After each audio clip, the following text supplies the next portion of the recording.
All right, welcome in, Evan Lazar, Patriots post-game show. People starting to click in as we get started here, but I mean, ridiculous. I don't even know. This might be the shortest post-game show we're going to do. There's nothing to complain about. You talk about, Oh, come on, you're better than that. You can find something to complain about. Okay, fine, I will. But anyway, I mean, you sit here, you listen to Bill Belichick press conferences time and again, and he talks about all three phases, Evan, okay? Right. All three phases of the game. This is the most complete game that certainly of the season, but in recent memory in terms of all three phases. And again, offensively, the statistics aren't going to be that shiny, but the Patriots imposed their will on offense. So the stats, you can almost throw them out the window. The special teams was obviously an off the charts story of the game. And the defense was ridiculous. And again, a lot's going to be made out of the coaching mismatch here. We talked about it going in. Maybe the most lopsided coaching matchup of the entire season of the entire NFL slate here. And it was evident early on, two teams that were playing.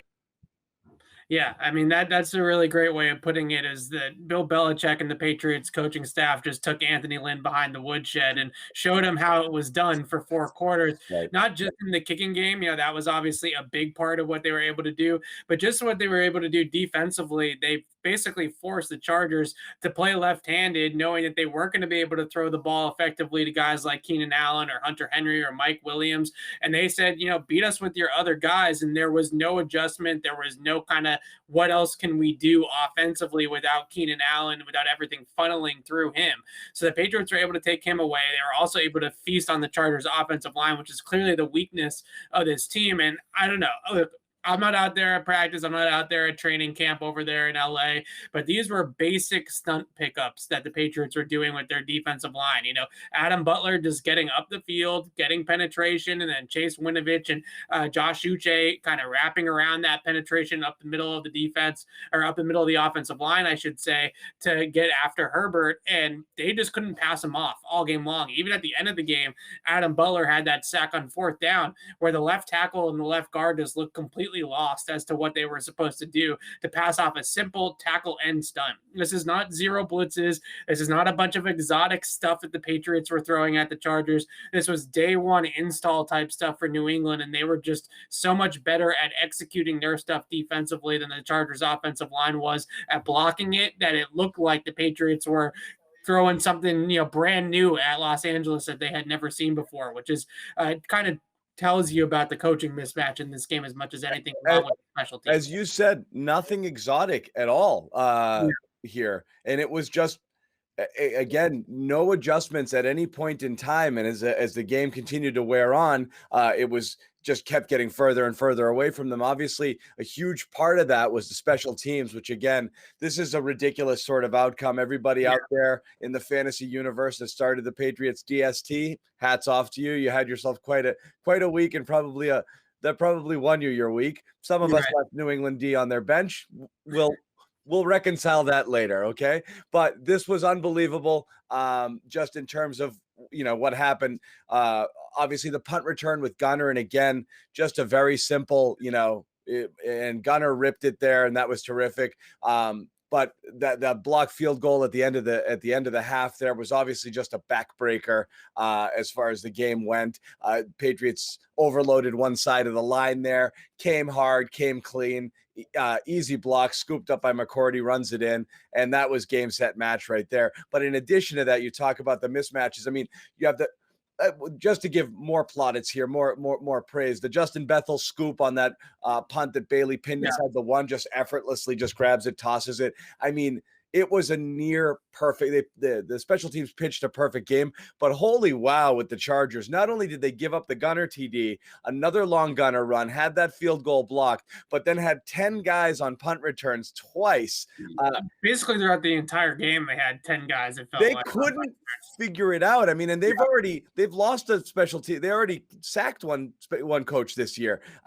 I can't imagine what morning's going to look like in Los Angeles after this game. I mean, this is going to be this could be a bloodbath of the entire coaching staff, because this is as unprepared as an entire unit, not just one unit, but an entire team could possibly look.